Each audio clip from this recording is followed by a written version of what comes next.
more and more in their military, and then also keep cutting off their funds over and over and over and keep pressuring them economically, it's going to get to the point where they're just going to run out of money.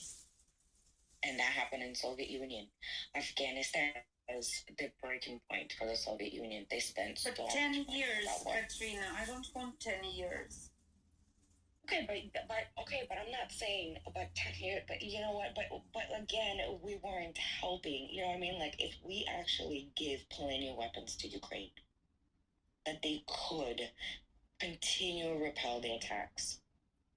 Just dig in where you are and continue repelling the attacks. They can do that, and a lot of soldiers and military personnel in Ukraine has said that over and over and over. We don't need people. We need weapons. I understand what you mean. I mean, I think we agree on economic front, right? But I don't agree with the protracted war because my family is sitting under sirens which never stop. It's like the defense system that never stops 24/7, and the like you cannot even sleep. You know. I know. I have family there too. Yeah, but I don't want. Yeah, it doesn't matter. I just don't want this. I don't want this protracted a little bit by little bit for 3 years and then for 7 years more. We had enough of this, so I think that there should be some movement. Anyway, Vadim, you already talked, so let's go to fifth. I just wanted to give one brief numbers just for your information. You do whatever you want with it. So I just Googled it, and so Russia lost so far about 1% of its male population. The reduction of population in Ukraine is 25%. Now, it's not because of the deaths. Lots of them just immigrated. Yeah, we know. No, look at. Give me your sources. Where are you getting? No, I don't want to transform this room into give me the sources and let's bicker about numbers. We know the losses. We know the things. There is nothing new. Immigration and displacement and refugees. We know all this. So, Vadim, what's your point? I mean, we already know your point. Attrition does not work for Ukraine. Yeah, I don't want this war of attrition for Ukraine, yes. Fifth, your turn. Yeah, so I wanted to touch a couple of things. So Britain and France are obviously they're signed on with the Budapest memorandum, so they can do whatever they want in this. They don't have to go to council, nothing. So they can do that. Number two, Europe has obviously they have standing armies, they have armored vehicles and materials. They can unite and get into Ukraine and fight Russia. The challenge that they have is logistically they're not set up. They're not set up right now for that. It's going to take them months to figure out how to put this together, and if it's supplying and the whole logistics, not just men but food, material, all that. It's a very complex operation. It takes months to figure out and get into place. So Europe is not going to be immediately jumping on to do a physical force. Now, that being said, what Putin has been manipulating this whole time is he's understanding that the U.S. is doing whatever, and Europe is very broken and not really working together.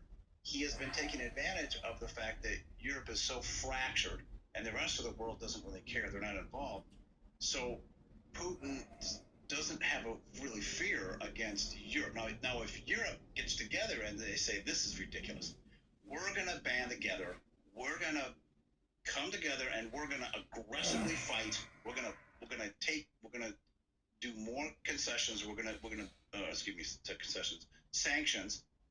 We're going to do more of that. Plus, we're going to threaten. We're going to give Putin 30 days to pull out. If he doesn't, we're just going to send our planes to sink his navy. We're going to tell him in 30 days, if you're not completely out, we're going to sink what's rest of your navy. Done. And then in 30 days, start taking the ships up. Once in all the countries in Europe, there has to be drastic threats, and there has to be a follow-through. And Putin doesn't believe any of them is going to do it. The U.S. is the only one he's scared of that's actually going to provide everything that needs to be done. And unfortunately, Trump he's not going along with it right now. That could change. So just everybody get upset about what's going on right now. what's going on with Trump and Vance and the European Union, NATO, everything. This is a very dynamic, fluid situation. There's a lot of backdoor diplomacy, all kinds of things going on. This is going to take several weeks or a few months to actually iron out exactly how it's going to happen. So what's true today in 3 weeks could be completely go a different angle in a different way. So we are talking about a lot of stuff that is very interesting, but there are going to be a lot of adaptations and changes in the U.S. People don't understand. Foreigners, some people live in foreign countries understand this, some don't. In the U.S., the president can say do whatever. When it comes down to it, Congress says, you know what, we're going to do this. We're going to step forward and we're going to authorize this and that. The president can't do much. Now, he can veto if they say we're going to approve aid, we're going to do this. The president can step forward and veto that. If Congress says, nope, we're going to do a 60%, we're going to override your veto, and we're going to push this through, the president at that point is powerless. He is basically Congress's bitch after that. He's not going to be able to force his foreign policy and all this other stuff. Congress is going to take over and basically start running and giving aid to these other countries and save the United States reputation and this international cooperation. Now, the question is Congress, is Republican-controlled Congress, are they strong enough? Do they have enough ethics and integrity and understanding of the situation to bind together and say, we need to put sanity back into it. We need to save these relationships. We need to go behind Trump's back because he's only going to be in office for 4 years. I don't think he's going to be in office for 4 years. I think within 2 years he's going to be thrown out. He's going to be completely thrown out of office. But if they can unite and say enough, we're gonna do the international diplomacy and agreements. You need to you and Crazy Pants Vance needs to sit down and let the adults run the show until you learn and understand how this is supposed to go. That's basically my 2 cents on that. Yeah, I agree. I mean, I still cannot fathom that 3 years ago it took 3 years and nothing was achieved. Not nothing, but the victory kind of was not achieved. That the whole world, still with the U.S. on our side, with the U.S., with NATO, with Europe, with Canada, with everybody, and just against one country, Russia, we couldn't really, we couldn't achieve better results, to put it mildly.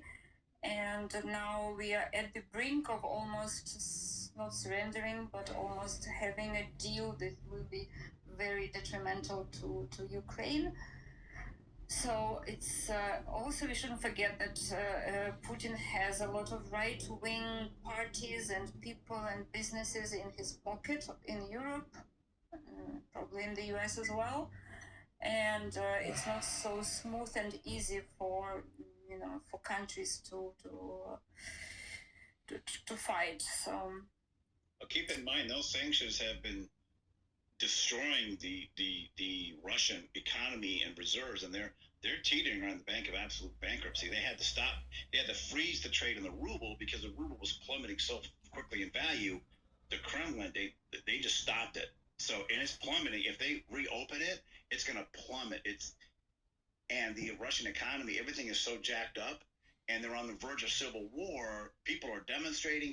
It's frustrating to where if this continues on for another 6 months, I don't see Russia survive. I hope you are right, but actually I don't hope, because I don't have any hope anymore, because every time something happens, it's worsening. So I was hopeful for 3 years, and now I simply am agnostic. I don't really have hope anymore, unfortunately. I hope you are right. Okay. Can I just say briefly? Dave, I think go ahead, Dave. Yeah, I've been monitoring the war, right? I think for almost 2 months now, right? Ukraine has been systematically destroying the infrastructure that is important for Russian to generate revenue, like the oil and everything, right? And also, if you look at the report coming up from the war, right? Basically, Russia has no more. Russia is using normal cart, using motorbike.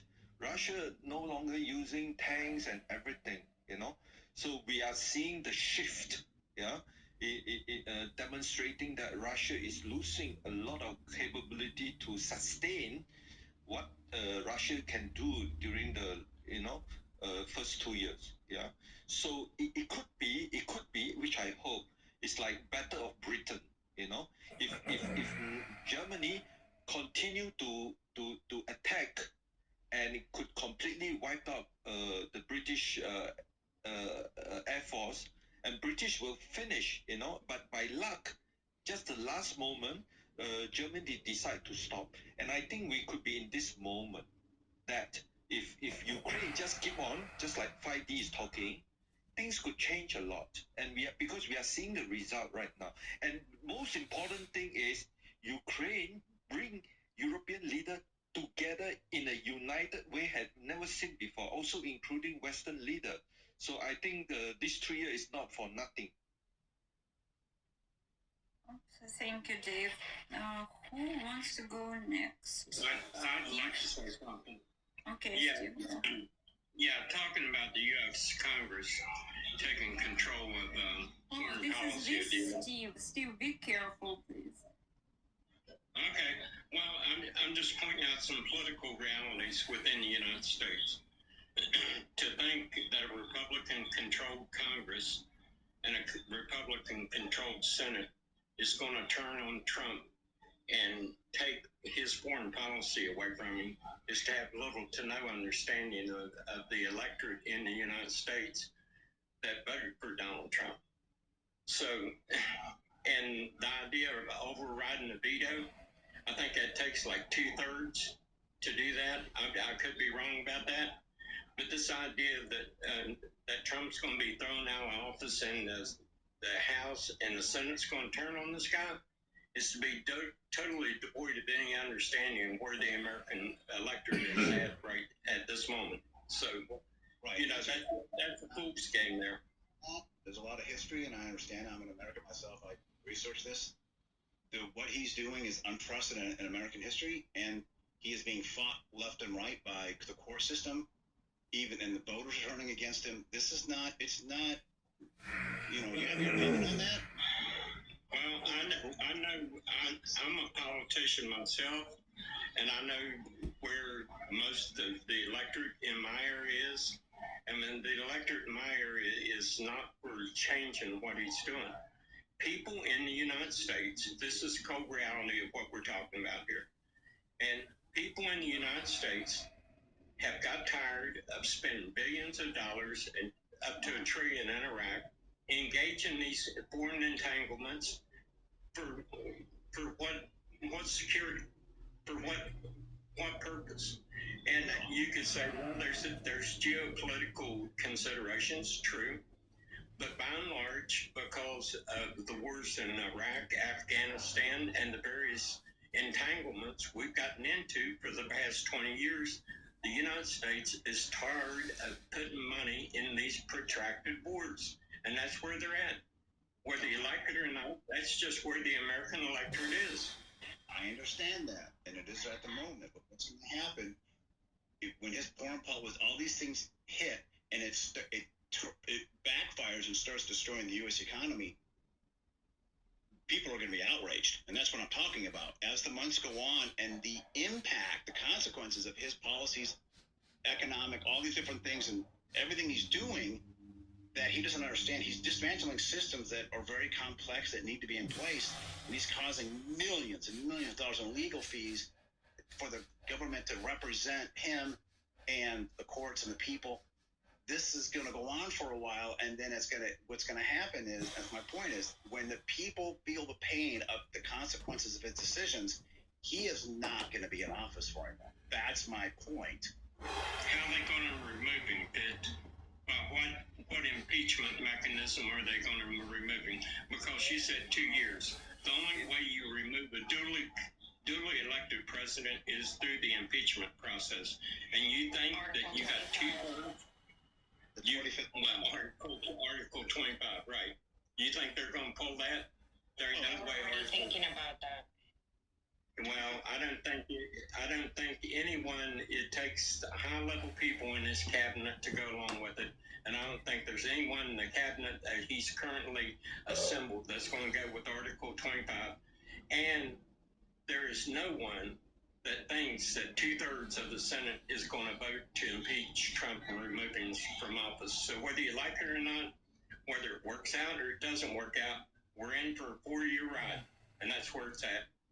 Well, that's your opinion, but I'm saying right now, that's the opinion. That's kind of what's going on. That as the months go on, you're thinking in the present. I'm looking at the future and how things are going to work out, and understanding history and economics and everything that he's doing everything opposite of what we're doing with economics, foreign policy, and everything he's doing. And when the consequences come back, heat and the outrage and everything else, he's going to either have no choice but to resign, or he's probably just going to resign. But they may have no choice but to move forward and say this has got to stop and address these there, because mild cognitive impairment, incipient dementia, he is showing clear signs of incipient dementia, where and you've seen him talk. He goes off and you're like, what is he talking? He just goes off in Looney Tune land. So there may be enough evidence there as the months go on and everything piles up. I mean, like I said, you can think and have an opinion all you want, and I'm sharing my opinion on what I perceive happening and everything else, and that changes.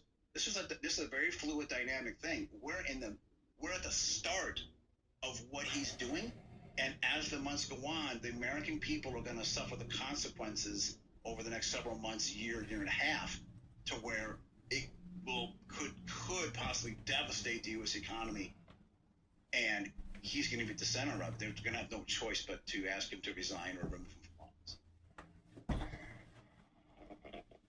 Bad take. Right. Okay. So, anybody else wants to give some closing remarks? We came to the closing remarks already. It's 20 to midnight here. I'm a little bit losing my mind myself already. I had a long day. So I hope, Fifth, you are right. I don't know all these mechanics of impeachment and everything, but hopefully you're right. But I guess it will not happen so fast. I mean, the Ukraine resolution, the Ukraine peace agreement, and hopefully with the help of Europe, we will be able to withstand some period of time, maybe a year or so. So the same thing continues. Basically, what was happening for 3 years is now continuing. And what I hear from Ukraine is that, on these important meetings during these days, Russia strikes with even more missiles, more drones, more deaths, and continues in the way that they have been doing all this time. So,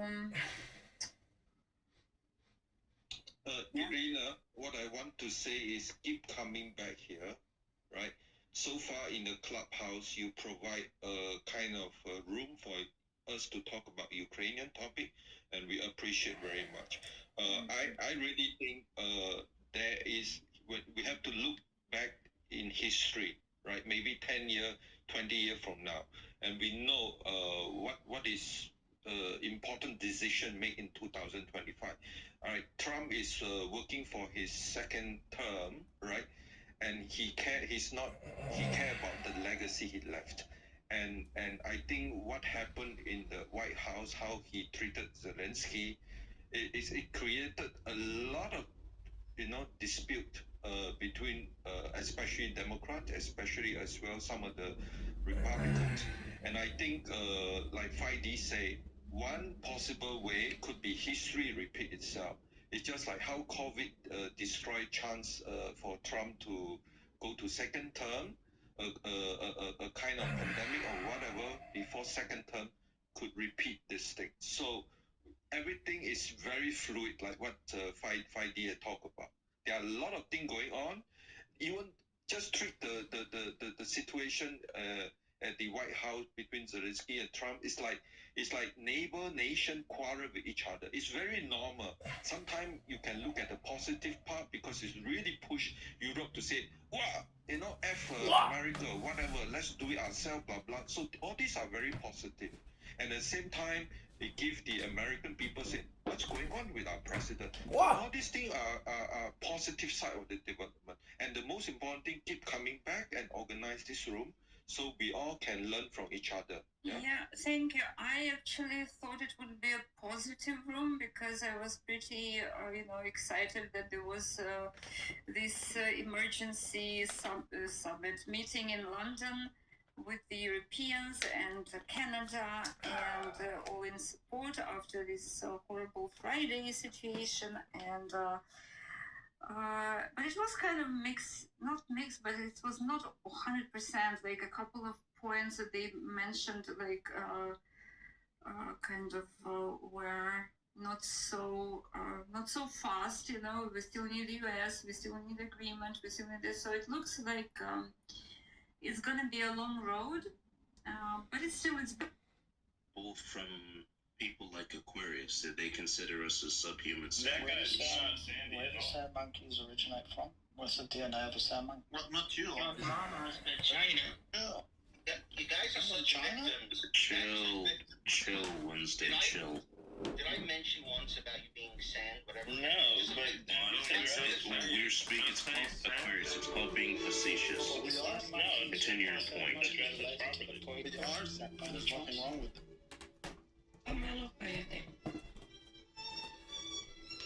I just want to know about the sand monkeys. It's all very interesting. They want to say sand nigga, but they don't have the balls to say it. Well, we are sand niggas. We're all sand niggas. There's nothing wrong That's with right. I mean, I have no issue saying that, but I'm not even sure if it's even allowed on this platform. it.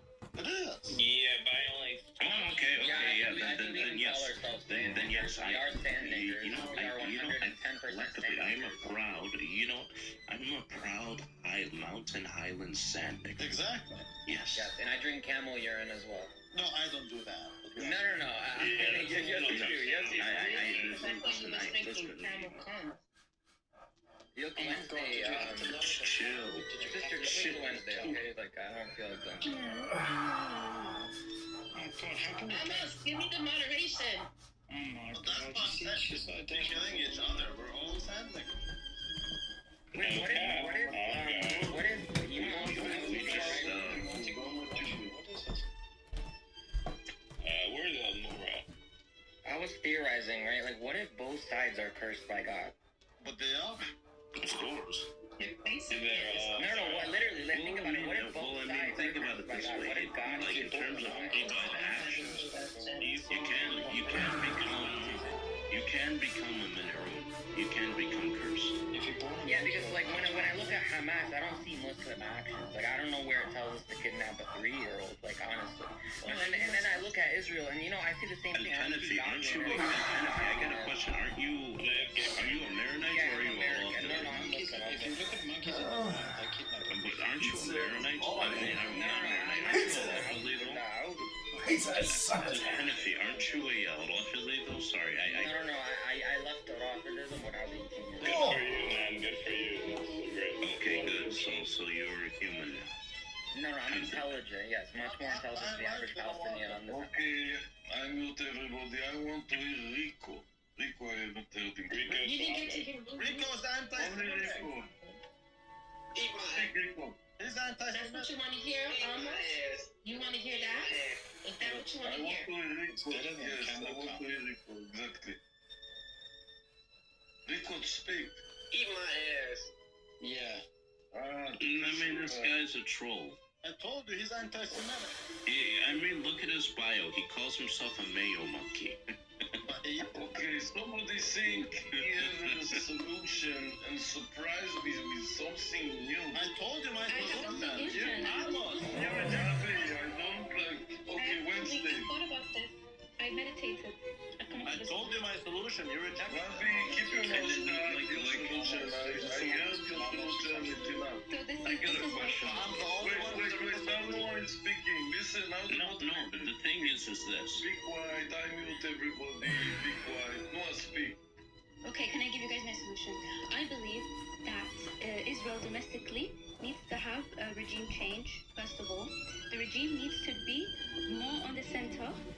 more willing to take the negotiation route rather than let's allow settler expansion into West Bank and let's just collectively punish Palestinians, right? Can we have a governmental for orangutans instead of sand monkeys?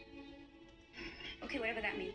And then, as a result of that, I believe that all efforts need to be made to seek some kind of negotiation with Palestinians. You don't know what I'm not an saying orangutan is? And then during that negotiation, we need to have some kind of maybe 1967 borders, something where both sides can have their own sovereign nation, their own sovereign state, and there will be concessions on both ends. That's inevitable. But at the end of the day, I think this is the most sustainable solution. Would you rather have a gorilla or a gecko? I want to answer, Noah, that when you talk to an Israeli and you tell him 67 board, it sounds very bad. Why very bad? Till 67, we only defend ourselves. In 67, wait, Amos is talking, nobody You interferes. did not defend yourself. You No, asked exact I'm talking, you will answer me after, you will not interfere me now. Kibbutz is in 1967, not... Rabbi, if you don't give me my choices, tonight I start moving to the audience a lot of people. Ask Soren, maybe 4 or 5 times I put him down on pay. Listen, when you speak to an Israeli Noah and you tell him 67 board, I tell you, no Israeli will accept it anymore. It's But they used to impossible. offer it in other No, negotiations. listen. No, now you listen. After I finish, you want to say something. I tell you, as an Israeli, as a leftist, no Israeli accept 67 board. It's impossible. Now, if you don't know, there was Oslo conversation. Oslo conversation says there is a Kavalon, it's a, let's say, a law board removed that we have an agreement moving settlers, we give the land to the Palestinian and we get peace. And the Palestinian look for the war. It doesn't matter right now what the excusing of everywhere. For my sake, it's good that we beat them, otherwise I wasn't here. I was in the sea somewhere, back in Yemen maybe. But to tell me 67 board to an Israeli and leftist, it's impossible. We take the Golan Heights, we take Jerusalem, we take Sinai, we give all Sinai back to the Egyptians for peace agreement.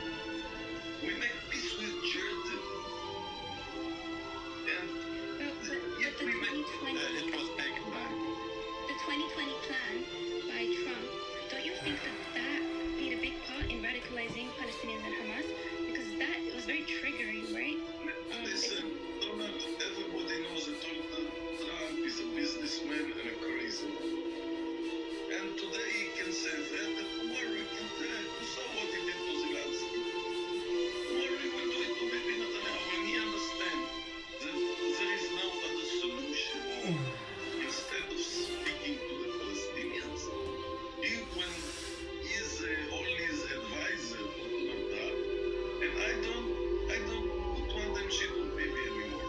He don't decide anything. Donald Trump decides for him. So first I tell you as an advice, don't say 67 board, it's impossible. I was gonna say we need all of Transjordan. For the security, wait, Amos is Not just 67, we want all of Transjordan. Yeah, but when Amos is speaking, I don't like people to interfere. Don't say any more 67, look for the future. And you must understand the facts today. Yes, settlers is a fact. Bibi Netanyahu is a fact. This is what the Israeli vote. We are the most democratic country. If it's not 1967 borders, what borders would you how much land would you carve out for the Palestinians? Listen to Amos. You don't listen to Amos. Amos, can If you listen try what to Amos translate says, Israeli as well? Wait. Amos is speaking, nobody interfering. Especially when Amos is speaking to a pretty woman like Noah in a clever conversation, Amos will be too close to that. That's why he has my motherfucker. You smart. He wants a piece of that ass. He always has that. Amos, I forgot to put Amos, bro. He's getting Did somebody forget who is Amos? It's haram. I'm sorry. I can't Amos has his eye on the prize. Now you all the does have a chance strap. be quiet. Okay, you say what you want, now be quiet and don't interfere. No, Amos is speaking. Be quiet. No, so I tell you, and listen to what I tell you. There was also Oslo. Oslo, it's in Norway. The main capital city of Norway is Oslo, if you don't know. In Oslo sit a lot of clever people, including the Likud, Meridor, writers, parliament members, people who are clever more than me and you, and have a lot of talking to late time at night. And they come to an agreement what belong to Palestinian and what the Palestinian bring back to the Israeli. And Israel go very far. Even Israel, after Lebanon, they removed Yasser Arafat from Lebanon. They let him come from Tunis to Israel with weapon to control his people. Yasser Arafat decided he have another chance without Barak. There was a second chance yet. He didn't accept it. He always want to have a war. And if he lead his people to a war, it's Yasser Arafat was the beginning. After this, there was a lot of a group like the Hamas in the end today. Jihad Islami, they all want to kill me. So I will kill them before.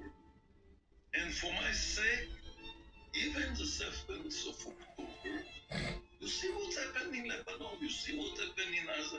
Maybe they will succeed, I don't know. How they finish the food and starving people and what will be in the end, I don't know. But there was Israel give all the years a hand for peace. And the Palestinians did not accept it. When the people understand that Israel and Yasser Arafat agreed to recognize, Mahmoud Abbas recognized Israel for the Jewish people. So don't tell anyone 67 board. It's even in Oslo nobody talk about it. 48 borders, 48. Yeah, exactly. Yeah, of course. By the way, there's something to add for some of the people in here. Try to speak with two legs on the ground. When two people conversation, one is listen and one is talking.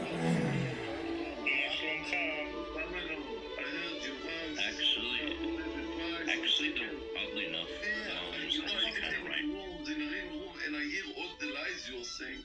And it's very difficult, but I'm listening to it. I prefer these lies on the Jewish haters, Arab haters. I prefer to hear you lies. Okay, so if I may, Wait. Okay, let's see if you have something new to tell me. Come, Bob. Yeah. I want to say something Okay, about so- the others. Wait. So the question that Nila asked is why can't we, think about the Palestinian state and the borders and start peace negotiations and all this stuff? I'll tell you why I think that this problem is not going to be solved in the next probably 10 years, maybe even more. If you look at like on YouTube or on TikTok and anywhere, there are lots of videos as some journalist is going around the Judea, Samaria, all those areas, and he's asking young people, because most of them are young, right? Most of them are like in their 20s, and basically he asked them two questions. Judea, One, Samaria. What is it? that's what used to be called West Bank. So, I never heard of it. I don't know. right. Well, I mean, you can look it up on the net. It's like on When Google I Maps. type in Judea, Samaria. Right. So when he asked them, and he asked them basically two questions. One question is, are you okay if Jews are going to live with you, among you? And the second question is, are you okay to have two states? And two states on this land, basically, right? Live side by side. What do you think the answer? Like 100% of them answered the same. What do you think the answer is to vote? Yes, of course, yes. They want it. Didn't the Hamas representative go out saying that they're actually pushing for that solution? That's what they want. So the most radical. What do you think they said? I mean, do they want to do Yes, we want it.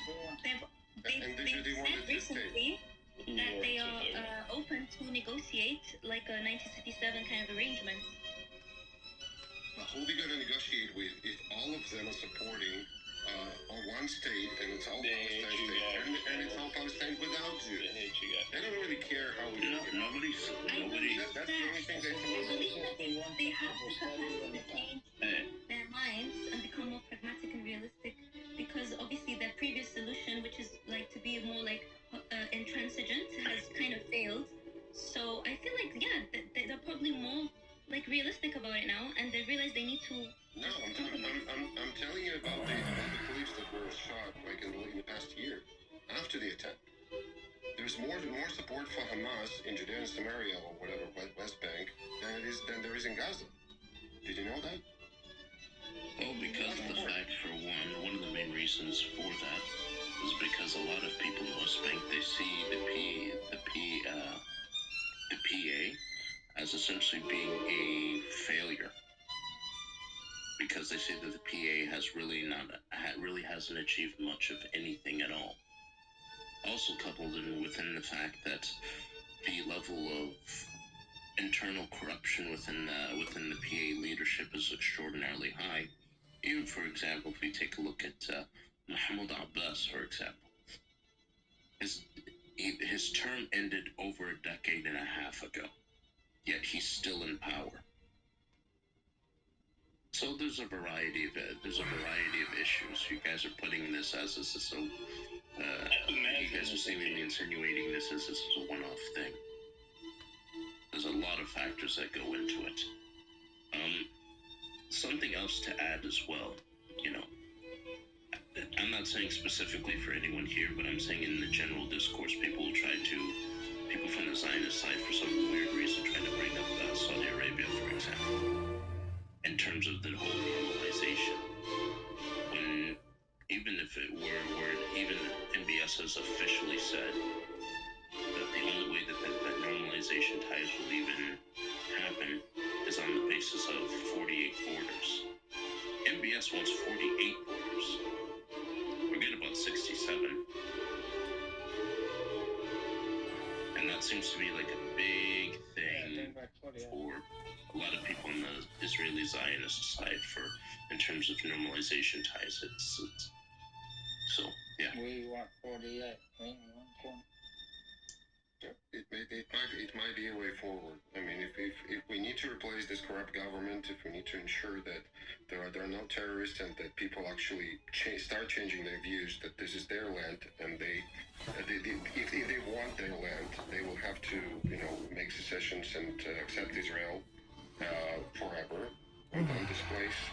If not, then it's a problem for them, because all peace negotiations have failed.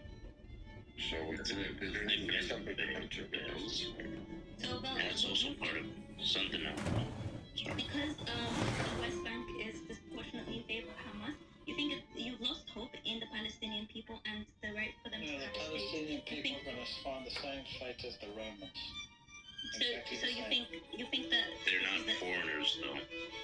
Okay, so you believe in just one Israeli state across the region? And, no, they really aren't.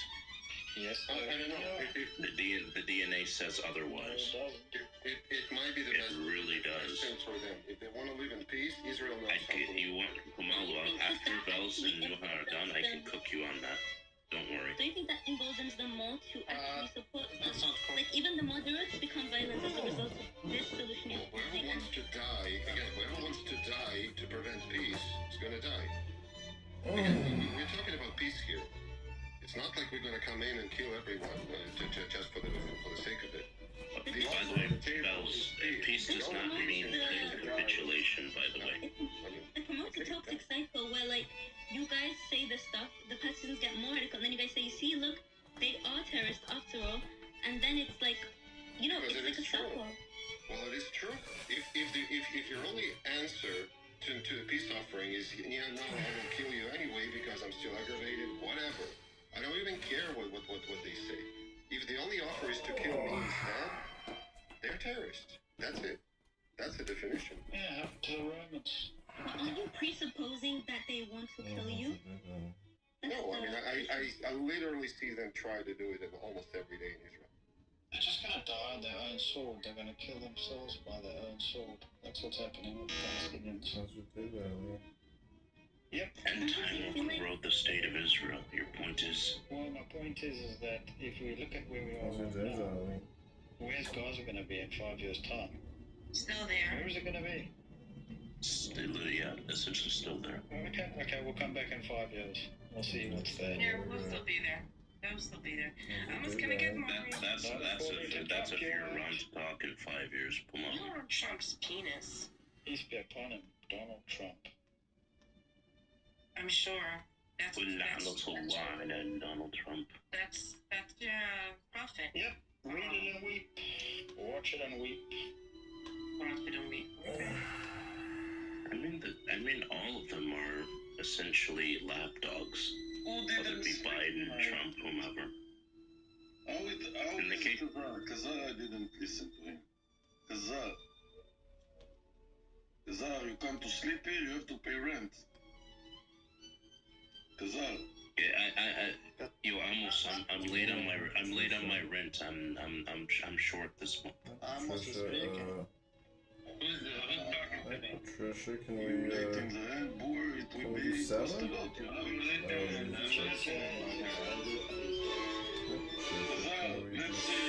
Where are you from, Kazar? How old are you?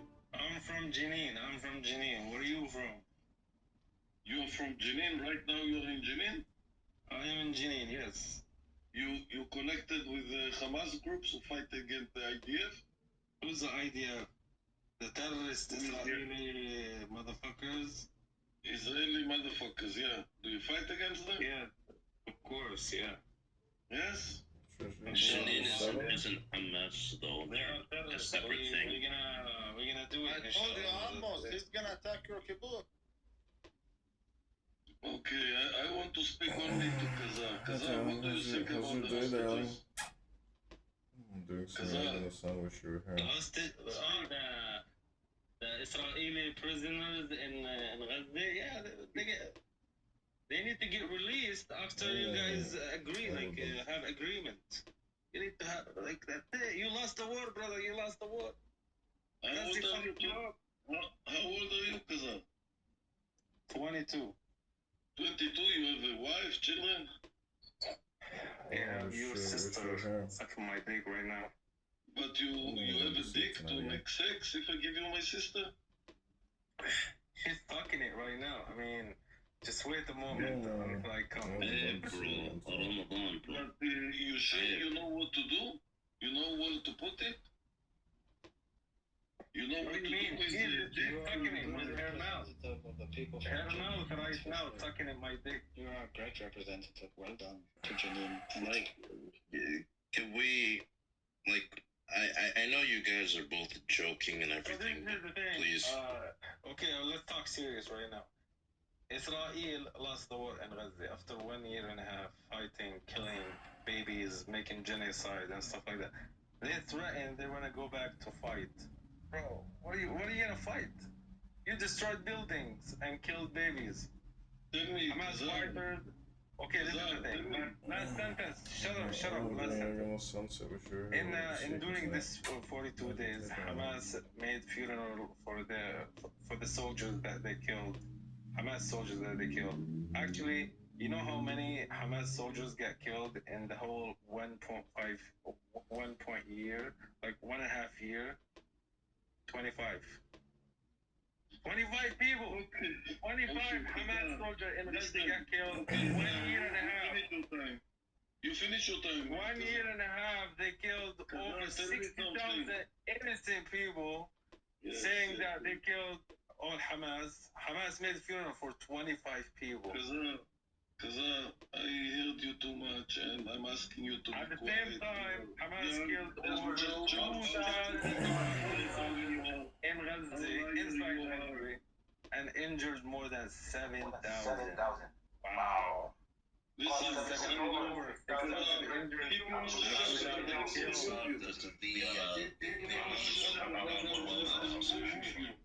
Yeah, 12,000 Israeli got killed, over 3,000 got killed. Kasar, I remove you now. You don't give me any other choice. I put you down. You forgive me. But I want No, what do you want? Just tell me what you want. Okay, I'm listening. No, but you listening not here because you interfere me. Now, I want now. Out of the kibbutz. Well, you want to come to my kibbutz? I would come to your kibbutz. Yes. Where are you from that you want to come to my kibbutz? Where are you from? I would come to your kibbutz if you invite me. I invite you. Where are you now? No, it doesn't matter where I'm from. I'll come to the kibbutz. No, I'm not talking to Rabbi. I'm talking to now. I'm in Chicago. I'm here now, and I gotta tell you, people in this clown house room, you know, if they want coexistence, they have to learn how to find peace with themselves. And the Palestinians will never have coexistence until they find peace with themselves. A two-state solution will never work when men and women can't find peace with themselves and they choose violence and anger all the time. It will not work. It cannot work. The only revolution that they can accept is one that they themselves choose to change themselves. Listen to them in the room right now. They can't even go on mute. They are incapable of living in peace and joy. Even in this room. In the large world scale, they will not survive. And as Pomalu said, they will go the way of the Romans. They will disappear. Bye-bye. What are you talking about? Pablo's sucking on a hot dog right now. Oh! That being said, though, now, for one, I'm not Palestinian. Wednesday's not Palestinian. As a matter of fact, I don't think there's any. Good, then you should mind your P's and Q's and don't speak for people that you don't represent. No. I actually can. And when it comes to the situation, in the case of Al-Aqsa, then yes, it is absolutely of my concern. Why? In every way, shape, and form. Because it is the concern of 2 million people from the Ivory Coast to Indonesia. Okay, but do you agree that... That's why. But you know what is either Al-Aqsa? You're turning the country under Al-Aqsa, yes. You know what is under Al-Aqsa. No, but I'm saying that Trump, and Vance staged all that this was all intended, and that Zelensky should never, talk to the U.S. I mean, he should be proud of himself and go back and don't talk to Trump. I mean, just use the Europeans and fight whatever. I don't know what they think. I understand the stage part on behalf of Trump. I mean, wasn't Zelensky the one who wanted things to be more public? And when I watched the full video, it seems like there are a lot of efforts on Trump to redirect and get back on course and not go into litigation. That Zelensky, really tried to push it that way. So I have a hard time understanding how it was staged. But Yeah, I personally don't think it was staged. That's my feeling. But Trump said a few times this should not have been done in front of the American people. He seems to be mad it was brought up on camera. I watched the whole video. Well, that's good. That's some self-awareness. At 24 minutes, Zelensky first says that he didn't help us out 25 times. He broke his agreements. He kept pushing for air support. He kept pushing the envelope of saying, back to 2014, you could watch Trump's anger building. But it was Vance who really pushed it. How's the TV show going? He was agitated. I don't know whether they staged the whole thing, but when you got an agitated guy there in front of the camera, I don't think they should have poked him the way that they did. I think they were ready for whatever outcome, but Zelensky just wouldn't shut his mouth. At least 4 times he kept saying, what happens if the Russians don't live up to the deal? They haven't lived up to it 25 different times. He kept pushing. At one point, Trump could have just said, okay, enough, we're not going to litigate this here in front of the cameras and close the thing out. But he did, and he got really pissed at the end. But if you look back at 24 minutes in, every time Zelensky talks, you just watch Trump's face get angrier and angrier. I think that's, I agree with that, but I think it actually started way before that when Zelensky was basically not allowing Trump any kind of political staging in the meeting 10 or 11 minutes in, and kept reinforcing like how much the commitment by the Europeans had amounted to, basically trying to make a comparison between Europe and the U.S. and downplay what the U.S. had given, or at least I think that's how it could have been perceived.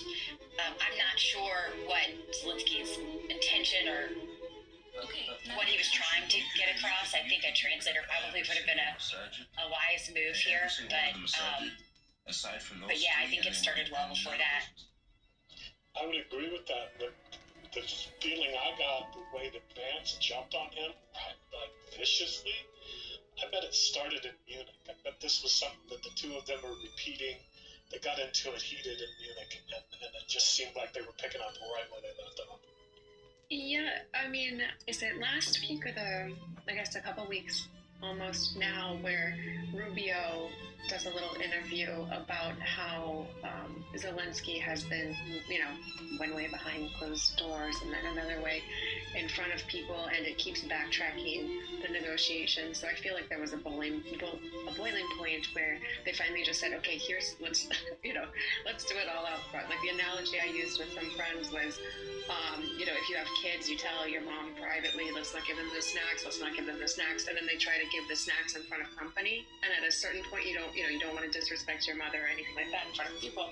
At a certain point, you have to say, okay, we talked about this, no more snacks, and take the private into the public slightly. And I feel something like that has been happening. I don't begrudge Zelensky any efforts, from his perspective to get what he thinks that they need. I do think it's a real tragedy that the way that it played out, frankly. I don't begrudge Zelensky for trying to negotiate the best for his country. He should be doing that, but his tactics are terrible, and I've been seeing his tactics as being terrible for a long time now. So he was definitely getting Trump more and more upset. Now we can spend the rest of the time talking about how big of a baby Trump is, and that Macron had to stroke his ego, even though Macron clearly doesn't like him, and all that. That's all true. But the bottom line is, you walked in and you were asking for billions of dollars in support and do it right. Like, he's just not good at his job. The only reason why he has been getting support for his country is because he has a really sympathetic cause, not because he's good at his job. And at what point do you realize you're losing and just shut your fucking mouth? With him, apparently never. And he definitely should have walked in with a negotiator. It's a very big difference when you're walking into a sympathetic and you can use your broken English and you're like, that all works. And you come in like street clothes because you're too busy to get, like, that's fine, that all makes sense. But once you're coming up against someone who has campaigned on the war, and you went to a purple state and you went with his opponent, like, come in with an interpreter that understands, like, the Americans, like, do it right, like, just be smart about it at this point. I think Mayor has a really good point that he has a noble cause, but he's really shit at his ability to be diplomatic in that sense. And it's even worse than what we saw on display here.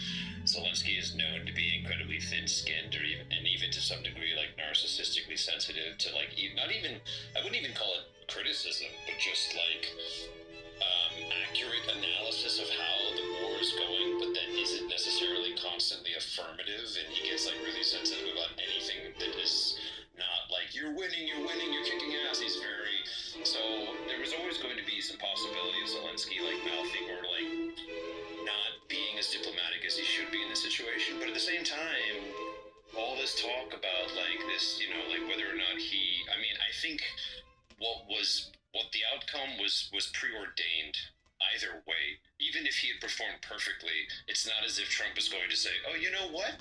Well, this went so well. I actually am going to adopt the Biden approach or something." Like, Trump has made it very clear. Vance has made it even more clear where the cards were going to fall, and with or without Zelensky's errors, that they didn't really amount to anything at the end. Although I think we can all agree he fucked up. I think there's room around the edges. You could have done a little more guarantee. Like, there's room for negotiation. He wouldn't have gotten American flights to fly over Moscow, but there's room that he could have gotten more. Yeah, I think that there's a very much bigger picture that led up to the way Zelensky handled himself within the Oval Office. And me personally, I can't say I blame him due to how Trump negotiated to start with. I think when it comes to just like Ukraine in itself, it declared its independency in 1991, I believe. And then like in 2004, Russia had illegally occupied Crimea. And then in 2019, Ukraine constitution was amended by the EU. So somewhere around there, the EU, they were in talks, and there are like criteria they have to meet to become a part of NATO. And one of those criteria is you're not supposed to be at war.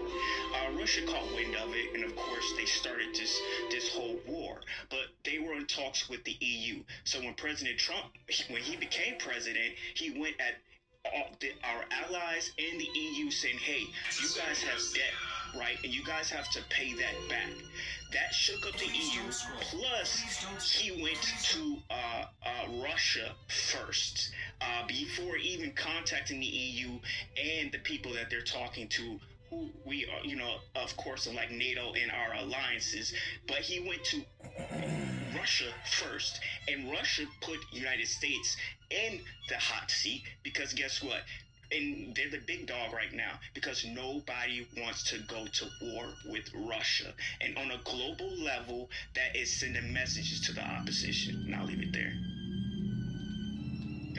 I think it was just, Zelensky was kind of stupid to not play the Macron approach, to flatter in my eyes,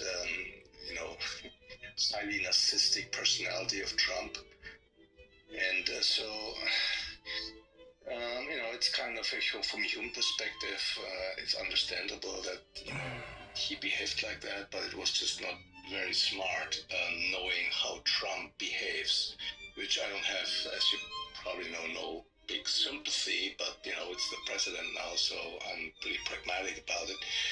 But, in Europe, there's this, when you read German newspapers, it's like they are in this meltdown.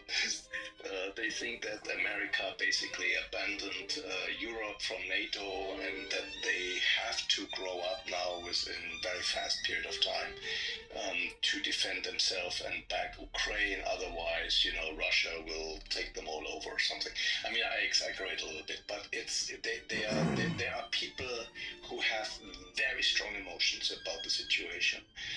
Reasonable people who feel very insecure at the situation.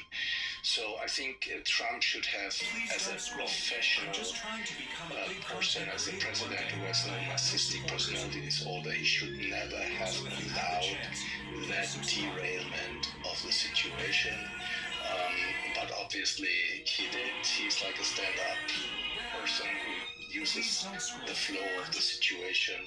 I don't think it was crafted. He wanted a deal, and Zelensky. There will be at some point security guarantees, but it was way too early to talk about it. So, so I understand Trump, but it's just stupid, the whole behavior. So I'm kind of all sides, but I'm sure it will be okay. Zelensky will come back and sign it.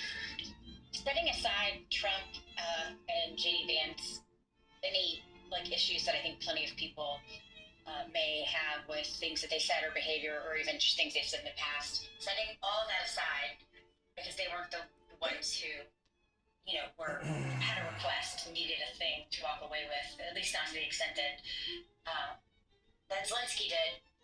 Do you think it's fair to presume that Zelensky had no intention of signing those papers, like given the fact that he asked for the media,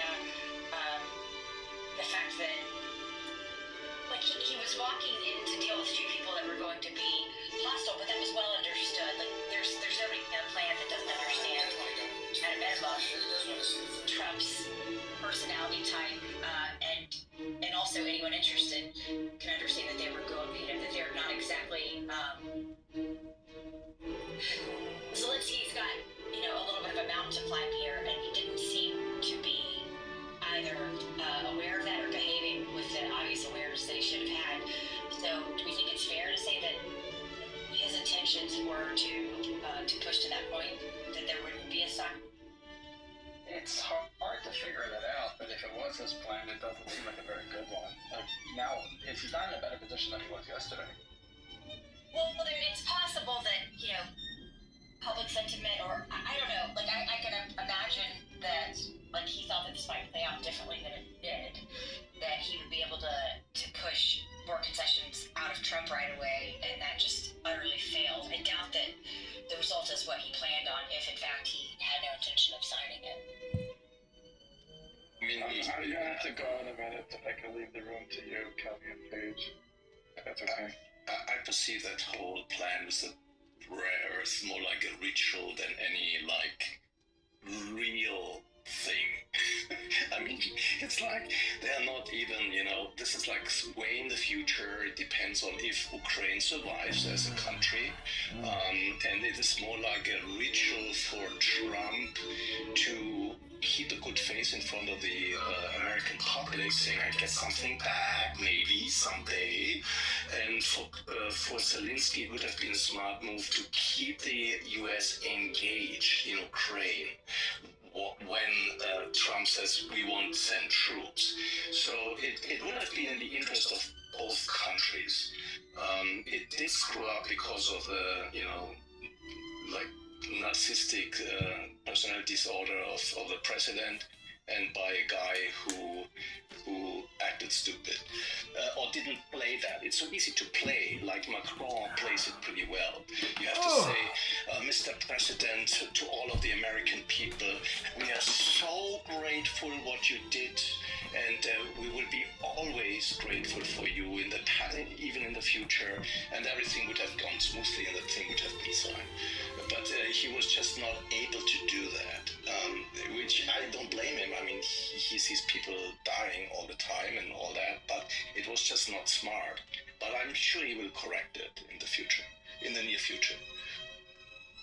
You have to, with Trump, you know exactly how to deal with him, because he's so unilateral, which makes it very vulnerable, because Putin knows that too. So, it is what it is. In my eyes, he should never be president, but now he is, so, we'll deal with him. And I think he can reach out to Putin better than Biden, for sure, because he has that same mentality of, like, the power of the alpha male stuff. And so I think there's a chance that we'll find some sort of a freeze and then some European troops in Ukraine. And maybe the US will send a few hundred just as a symbolic gesture. I think that's the most likely outcome. Basically, Korea solution. I think Pete was right. I think he came in thinking he could make his case in front of the American public while Trump was on the spot, but I don't think that he was expecting to get that rolled into this deal. If you saw him on Bret Baier after, he made all the same points about wanting air support, you can't trust Putin, he keeps breaking contracts, like he made all the same arguments. I don't think he could control himself. I think he just lost it. I don't think he went in intending to not sign it. I think he went in thinking, I can make my points while all the American public is listening, and then I'll sign this deal, and then I'll be able to say, well, I signed a deal, but I need more out of it, and then would do what he's doing in Europe right now, which is trying to renegotiate to get as much support as he can. Oh, I was looking forward to that. I would have just chimed in. Oh, sorry, I'm a comedian, kind of. That's the only way to survive in this world. Marcus, hold on. You're German, aren't you? Yeah, well, I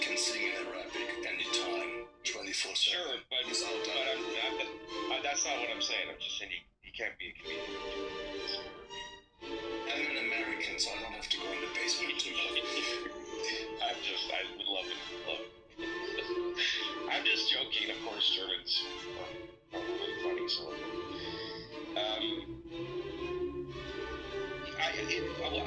the big takeaway I found in this is the dynamic between Trump and Vance. It, for me, solidified in my mind that they are in unison, because I've always been a little suspicious of Vance of being somewhat adjacent to Trump out of necessity, but maybe one foot kind of outside somewhere else, and maybe a pinky, a little toe or two, still kind of feeling the waters of the neocon and establishment Republicans of old. But this, to me, I think demonstrated that Vance is very much Team Trump, and Vance is very much the successor in waiting, and it was Trump's paternal instincts to first sit back and let Vance do what he did in being confrontational with Zelensky, and then when Zelensky kind of pushed back on Vance, then Trump sort of came in as almost like in a protective fashion, a paternal, like there was like a paternal love or something there. And it just, for me, to see the dynamic of the two of them, I think was perhaps the biggest long-term takeaway of the whole situation. I think it helps to read help me read the tea leaves and get a better understanding of what's going on there. Because I think ultimately, in the long run, that's the more consequential aspect to all of this. But it was new levels of Trump. It was pretty ridiculous, the whole thing. Zelensky, I think, maybe misread things. I still think a lot of people who don't like Trump, don't support Trump, they don't understand Trump, and it's a major error. And I think Marcus was right about Macron and Stammer. I think they kind of figured it out, and Zelensky, obviously under tremendous stress and whatnot, but I think he does have a tendency to wrap himself in the woe is us, we are the victim, and so we need, give me, and he isn't as apt at the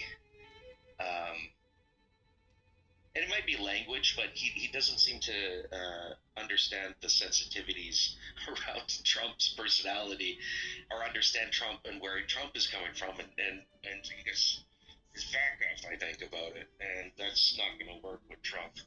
And ultimately, you gotta whether you like it or not, the United States has the cards. Trump is right about this.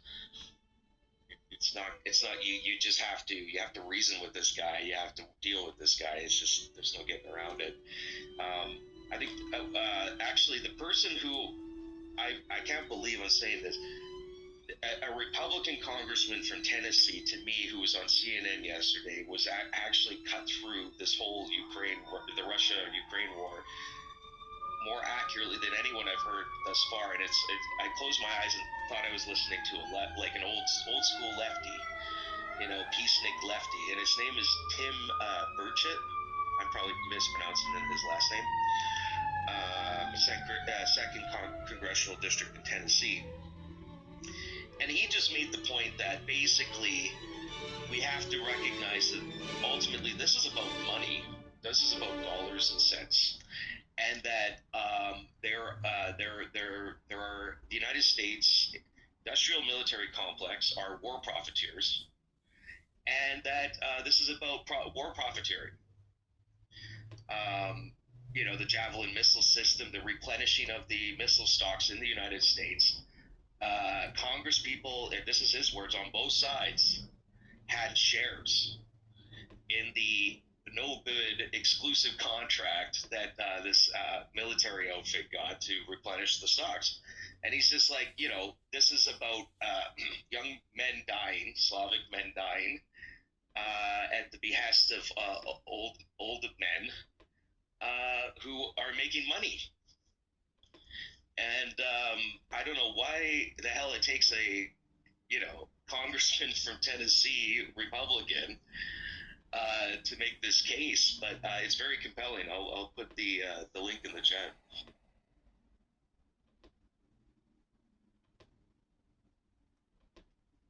Yeah, no, I think that's a good point, and I think what the left continues to do vis-a-vis the right is they don't want to hear that when it is kind of the most authentic narrative, and they don't want to push back upon that.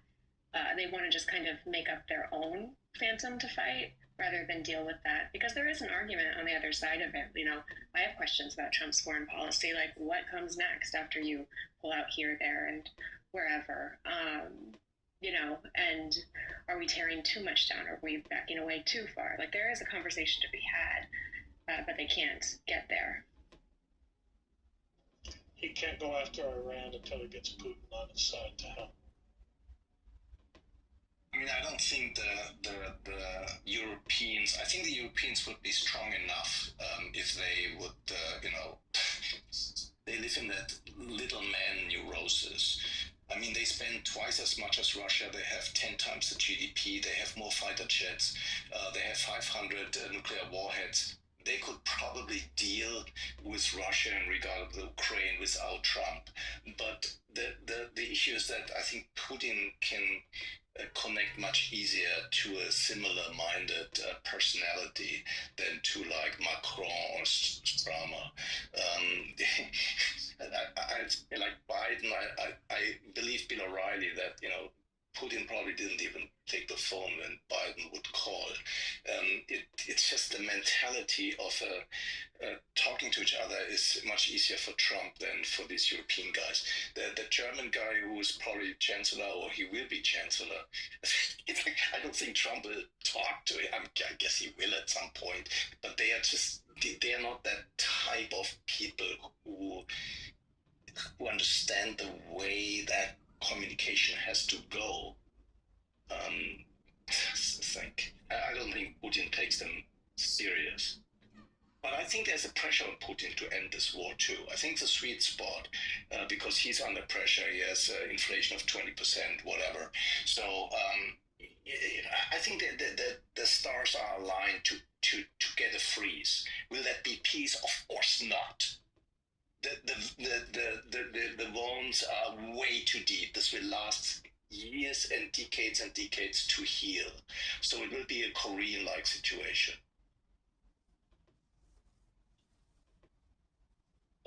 Yeah, I think there's a lot of wants to lick the wounds, consolidate, and get back to quote unquote normal, which I would argue is something like the pre-COVID situation. I think China's in the same boat. I mean, the legacy of COVID, compounded by this war and other wars, is and the threat of tariffs by the world's largest economy is exhausting. I think Trump can alienate all his allies, and it's like, what good will that serve? Well, he can afford to do this because he represents the United States of America, and the world needs the United States of America, and its allies definitely need the United States of America.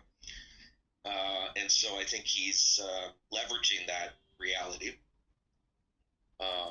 But yeah, no, I mean, I think all the West, the East, the majority world, however you want to carve it up, everyone's pretty tapped out here and is in need of consolidation, is in need of normalcy or some sort of semblance of stability and reconciliation to get back on our feet collectively. No one's come out smelling like roses here, and we desperately need to catch our breath, and I think everyone's realizing this. I mean, there's an optimism to be had within that, I think. I would say that obviously Ukraine, after a North Korean type freeze, needs more securities than before. I mean, it's just common sense. So the securities will be NATO troops. I mean, I was arguing, I think, like years ago with like some of the people who left now the audience, always like the dog walker. NATO membership, I think, is not real. Sorry, but troops, yeah, and we have some leverage about Putin with the sanctions and with the money, with $300 or $200 billion, which are in European countries. So there's some leverage. Do I think that Trump harms the interest of the United States by erratic behavior? Yes, I do. Because long term, the trust of other countries, basically meaning buying US treasuries, will be an issue if the United States alienates their comrades in a way which, to me, listen to some German rooms, and I think it will go, down the emotions again. But if he keeps doing that way, there will be a long-term effect. There will be reverberations, no question about it. They will rather buy Chinese treasuries than U.S. treasuries. If that sort of behavior will continue over years.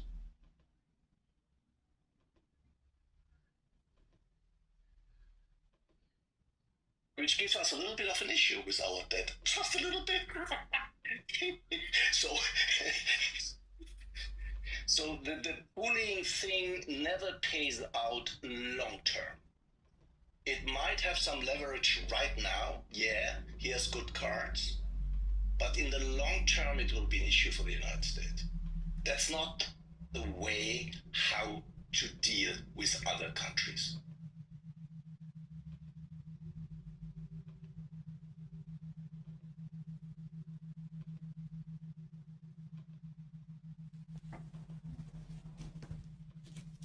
I think it's not just going to be a problem for Zelensky and Ukraine. It's going to be a problem for both Democrats and Republicans alike, establishment types, and the associated bureaucracy. The other shoe that's coming that's going to drop here is the real realization in savings is going to come from the Department of Defense and contracts to military contractors. This is where most of the waste is. This is where most of the money that disappears and no one knows where the hell it went is. Ukraine is going to have, the hundreds of billions of dollars. I think a sizable chunk of that is gone into the vortex. And this news is going to be coming out as Doge does its thing. And it's going to be ugly. It's going to hamper Zelensky's standing. It's going to hamper the warmongers' standing. And I'm all for it. I can't wait. It's long past due. Just one brief comment before Chippy. Today, Fareed Zakaria brought up, I think, a very valuable point. Under Gore in the late 90s, the Clinton administration did a Doge type thing too. They decreased $150 billion, which at that time was 10% of the federal budget. It was 1.5 trillion. There was no lawsuits, there was no noise, there was no publicity, nobody running around with a chainsaw. That's the difference between an effective, wise government and some theatrical nonsense.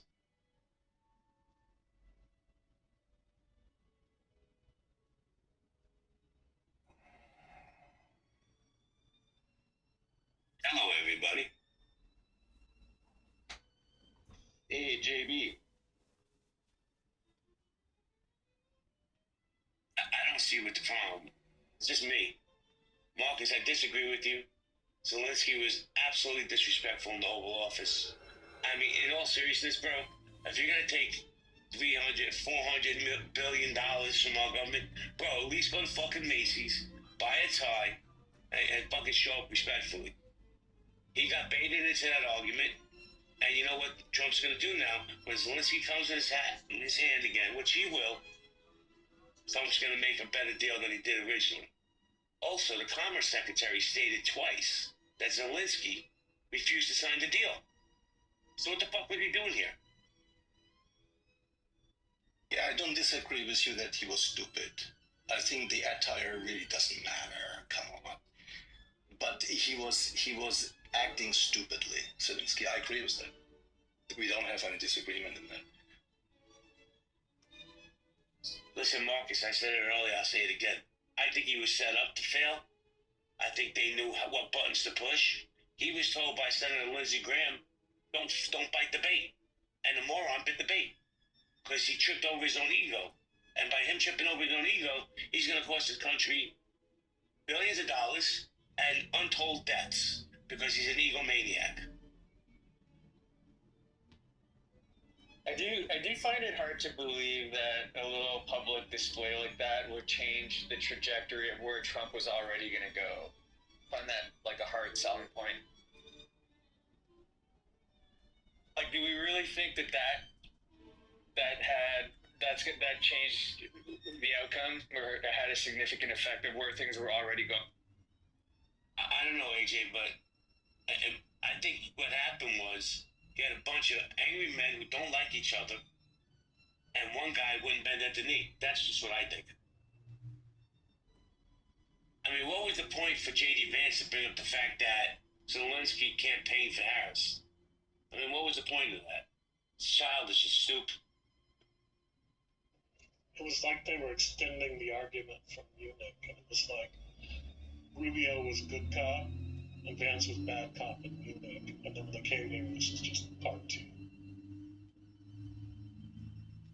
Let me just say this one. I mean, it's just my opinion, obviously. Hello, El. Happy anniversary. If the Democrats don't get their heads out of their asses and stop focusing on everything Donald Trump they think is doing wrong, you're going to get President J.D. Vance in 4 years. Facts. Yeah, the Democrats need to. I'm more and more convinced that it should be mandatory viewing to all Democratic operatives and leadership. They have to watch Tommy Boy over and over and over again. They need to become their party needs to become the Tommy Boy. I know this sounds ridiculous, but I'm straight up. They need to become the party of Tommy Boy. That's how you win. Well, Adam, but they're so far away from it. I don't even. What do you think about the fact that Putin was ready for peace, and Zelensky walked away from that? When? Obviously depends on the details, but first of all, it's never peace. The hurt is too much. It will be a freeze, it will be a Korean type thing, and it depends on the details. And that was not the place to talk about this stuff. He just should have signed and be happy that the US is involved in some way in the Ukraine, which hopefully will survive.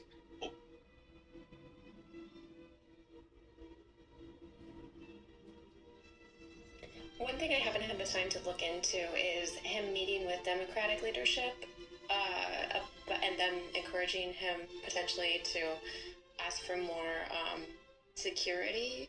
Is that true? Does anyone have any insight on that? I have not seen any. I've also been seeing that. I have not seen anything that solidifies that actually happened. I would hate to think. I see that as borderline traitorous. I really do. Yeah, no, I agree, and I haven't seen it either. So, yeah, if anyone has any more information, please share. I would hope it's not. Otherwise, that. I'll just assume it's not. Yeah.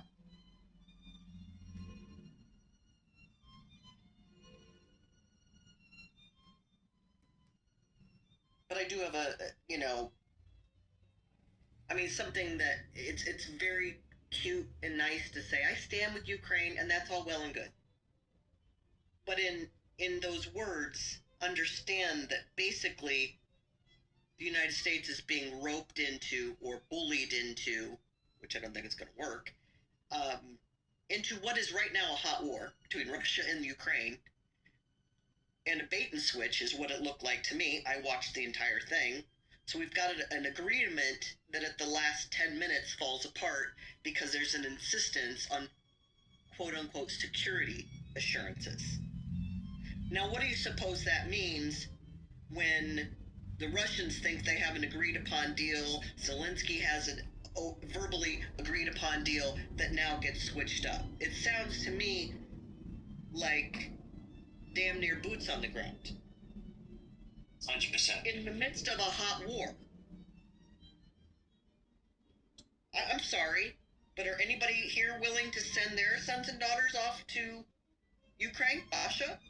I'm not, but I'll tell you what, England sure is, because the Prime Minister said, he has no problems putting boots on the ground. Yeah, well, I have a feeling that they're going to have to nab those people too. I don't see anybody willingly marching off there, just like in Ukraine, nabbing people off the street. And I pray to God that that was not for real a Down syndrome person that they have fighting on the front lines. I pray to God that wasn't real. It looked fucking real to me. Disgusting.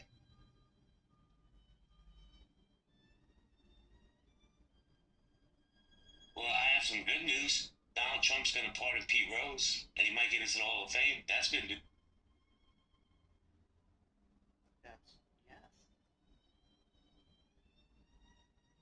Score one for steroids.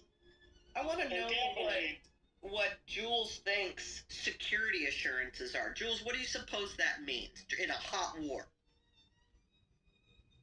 I mean, really. I don't know why we're all acting dumb. Now we have Europeans say they're actually going to send the security people, and that means boots on the ground. No, what he's after is air support. If you watch the whole thing. Right, but my point is none of that should be happening right now by the U.S. Did you watch the Brett Baer interview? I watched every minute of all of it, yes. Yeah, so it's air support that he's after. It's the same fucking thing, maybe worse. Go to Russia. It may be worse. I don't think we're putting boots on the ground. I don't think air support or boots on the ground, either one, gets the. In fact, this heats this up. Here's my take on this, and I sincerely mean this. We missed our opportunity of pushing Russia back. All that, to me, that can be hoped for is to stop them where they're at, agree upon some losses, because that time has passed. That should have been done years ago. We screwed the pooch on that. Messy peace, to me, is about all we can hope for here, outside of war with fucking Russia. I'm not down with that. And I don't think America has the will to be in a war with Russia. I'm sorry, but that's where it's at. They have spent too much time and riches. I don't see Russia going, you know what, on second thought, you're right. We don't really want access to warm water ports. You're right. But that's not going to happen. Well, yeah, the Donbass region and that whole section is going to go to Russia. Right. So, I mean, we have to broker some sort of messy peace. I don't know. It is as if the world expects the United States to literally push Russia out of all of Ukraine. It's not going to happen.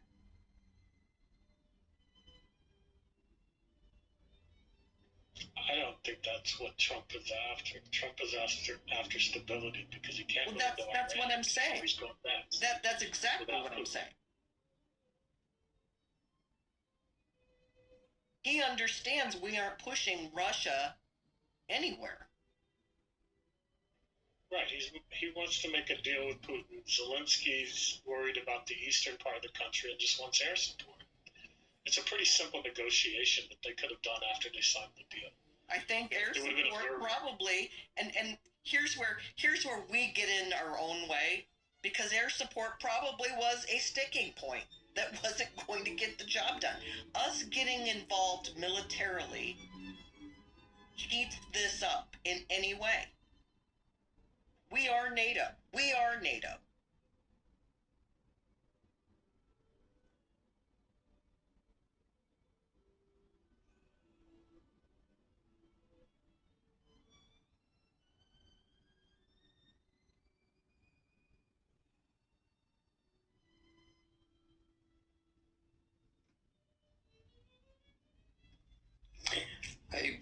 evening, Clubhouse. Hi, P. I just have happen to have some info I want to share with the stage. Yeah, go ahead. Brilliant. Okay. So I just pulled some information about active military personnel in regards to the British in comparison with the Russian army. I think it is worthy of being regarded as the premise of, since the title of the room is Path to Peace, I think this information is worthy of being considered as the premise of any path to peace. As of April the 1st, 2024, the UK's regular armed forces comprised approximately 140,000 personnel, with the Army Reserves around 20,000, right? When we say 140,000 military personnel, we're not talking about active personnel, we're talking about cooks, we're talking about mechanics, we're talking about radar operators, etc. In contrast, the Russia's military expansion plans announced in October 2024 aim to increase its armed forces by 130,000 personnel, targeting a total of 1.5 million active duty personnel. Additionally, Russia's reserve forces are estimated at around 1.5 million personnel. I think by what I watched yesterday, or probably the day before yesterday, I've been watching replays of that since then, because I really enjoyed what I was watching. President Trump, J.D. Vance are quite aware of those facts, and we're putting this whole, I think, premise in line with those information in addition to other economic information. You tell the man, you haven't got the cards today. He says, I'm not here to play games. You tell him you haven't got a strong hand. My hands are pretty strong. You're not in a good position. I'm comfortable. I'm sitting in a comfortable chair. You're talking to a puppet that doesn't realize that he's just a proxy puppet, just performing a proxy war that is waged by an administration that, functioned through a kind of economic model that thrived on warmongering. And I think the info speaks for itself. I just wanted to share this with the rest of you guys. Well, Rooster's in the chat, and I just totally disagree here. Basically, you're saying they're a broke, sad country. So what's the problem? Europe should be able to handle them, right, Rooster? Like if they're a sad, broke, can't handle business, nothing to worry about, then you go take care of it. Should be no problem, right? You don't need us. You're closer. You send your troops. We're out. We are out. The U.S. is out. We're not sending. The UK can apparently take care of it with their own army. They cannot even fill Wembley Stadium. That's how pathetic they are. The fact still remains that the two countries with the most nuclear capability are Russia and the United States. So you want to fuck around to find out Europe, and you can handle it on your own, you go do it. It's mutual destruction. I'm sorry. Nobody is signing up. I don't know how dumb are you? I'm sounding British, but I don't think you got what I'm saying. I'm not talking to you. I'm talking to Rooster in the chat. Oh, brilliant. All right. Yeah. I fully get what you're saying. Yeah. Cool. Yeah. And by the way, for those in the chat, I don't read the chat. For those in the chat who want the links, as usual, yes, I can provide the links. The links are governmental UK websites in regards to those numbers, both regarding US and UK, Russia and. Jules, you're a weirdo. Nobody wants war with Russia. Not Trump. Not anybody. Like, what are we talking about here? And in fact, as far as I'm concerned, you can go sign up. There is no stopping anybody who, quote unquote, stands with Ukraine from signing themselves up, shipping themselves over. In fact, I think you all should. That would be a great help.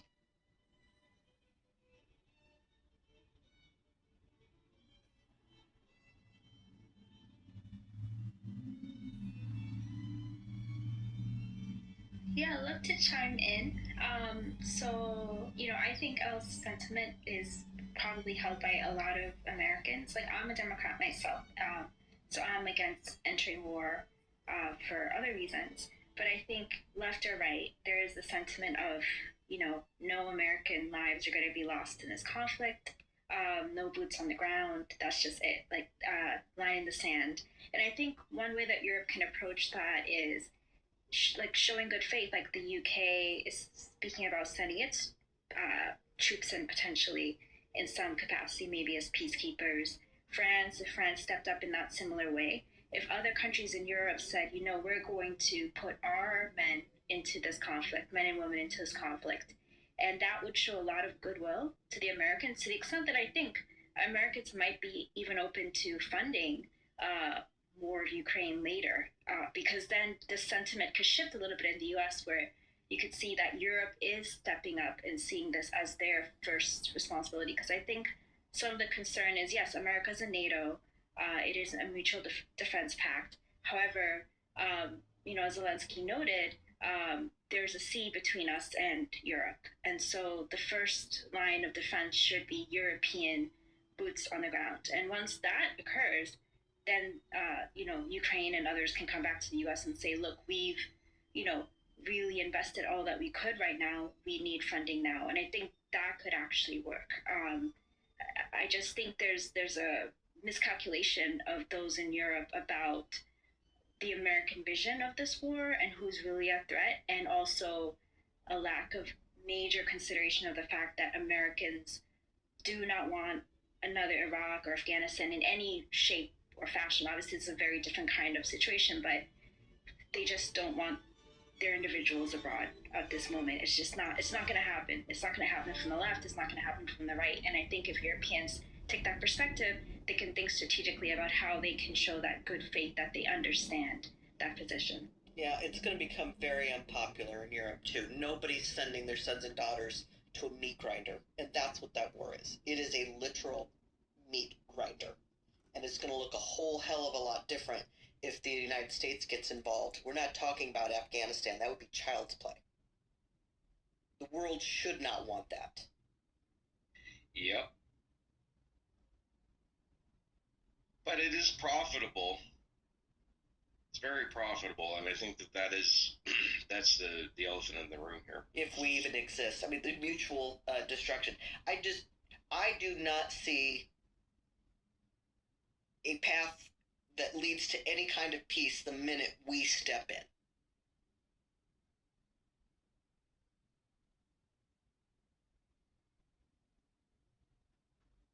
I read an article, I think it was after the meeting, that said something like, and happy to hear comments, but like Zelensky understands that America getting involved would escalate the situation to basically two nuclear powers against each other, would escalate to World War III. And his perspective is it's worth it because his country is basically facing World War III. So his idea is that everyone should chip in and be involved.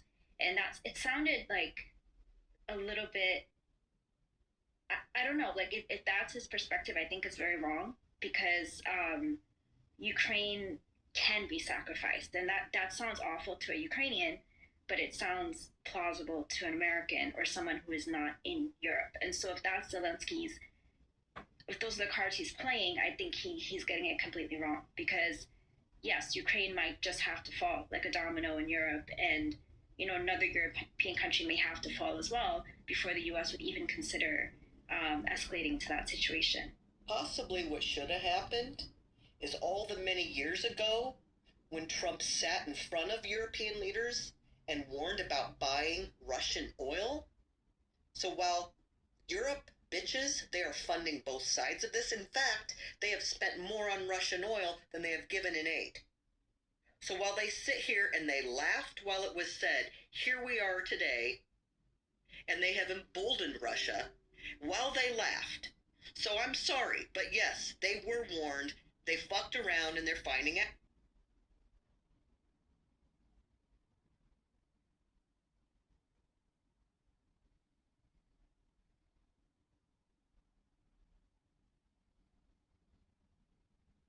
You realize that Germany stopped buying Russian oil in 2022, right?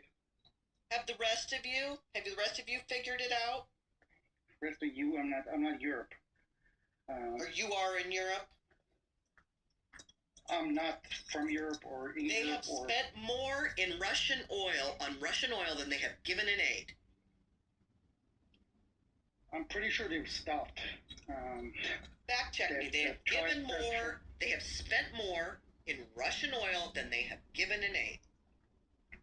Well, I can try to look that up, but for those of you who support Trump's position here, please tell me, what did this master deal maker, what is he getting from Russia? Like, to make a deal, telling to Russia that you can have everything you grabbed so far, and whatever more you can grab until we sign a final deal. What do you think we're going to do about what Russia has taken?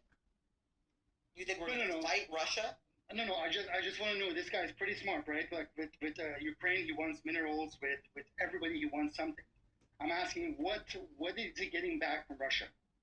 Why does he have to bend backward, make it one? It's not even a one-sided deal because it's not even a deal because there's nothing in return. It's like you can have everything you want in exchange, nothing. That's the end of the sentence. We're done.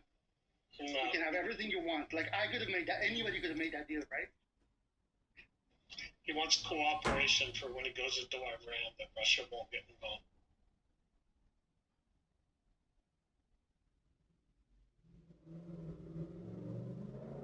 So, according to the Center of Research on Energy and Clean Air, EU imports of Russian fossil fuels in the third year of the invasion of Ukraine surpassed the 18.7 billion of financial aid the EU sent to Ukraine in 2024. And that doesn't even take into account, especially by way of proxies like India, right? India's been radically increasing their imports of Russian energy. They're refining said product and selling it to the Europeans as well. And this is what this Tennessee congressman was saying as well, is that there's if international financial interests and nation states, conglomerates that are playing both sides, and they have not cut off Russia, and they're making profits off of Russia's sale of oil on the cheap, and they're making money producing arms for Ukraine to destroy Russia, the Russian offensive military operation. So really, these are the people we need to check first and foremost. And I hope Doge achieves this. I think the audit is coming, and the purge will follow, and maybe we'll get a bit of a Marie Antoinette moment here, because the pitchforks are sharpening, and people are frustrated for good reason. But let the let them be peaceful. I'm not promoting violence here. But anyways, Russian energy is in Europe, has been in Europe, will continue to be in Europe. There's a lot of hypocrisy going on here, and a lot of money to be made. So if you want to make some money, I would suggest following Nancy Pelosi's stock options and profiting accordingly off the misery and mega death toll of Slavic men.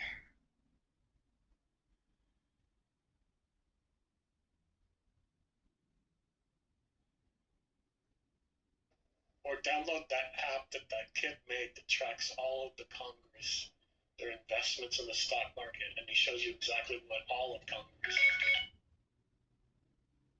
Yeah, my apologies to Nancy Pelosi. It wasn't fair to just highlight her, but rather the rotten bunch of them. Thank you, William. Yes. Oh, she deserves the scrutiny. I know, and actually, I just. Yeah, and I just broke my own rule. I'm not supposed to be apologizing to Americans right now, as I'm Canadian, and I'm on a, I'm, yeah, I'm sanctioning apologies toward Americans. Then shouldn't you be saying sorry? Yeah, no do to boot it.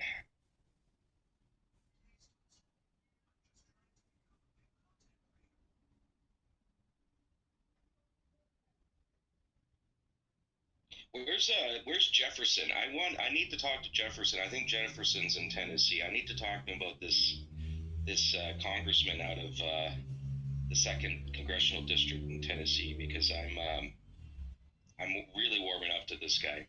He's on the Foreign Affairs Committee. I've lost his name now, but he was so clear and effective on CNN. Jake Tapper, did some jabs to try to test and push the arguments that were being presented, but I think he was just so rock solid. And he wasn't afraid to go after the Republicans too. And I think that this is the greatest accomplishment of Donald Trump, is that he is in the process of eviscerating the neocon and establishment Republican apparatus, and it's beautiful. And I'm not here for everything Trump does, of course, but I'm definitely here for that.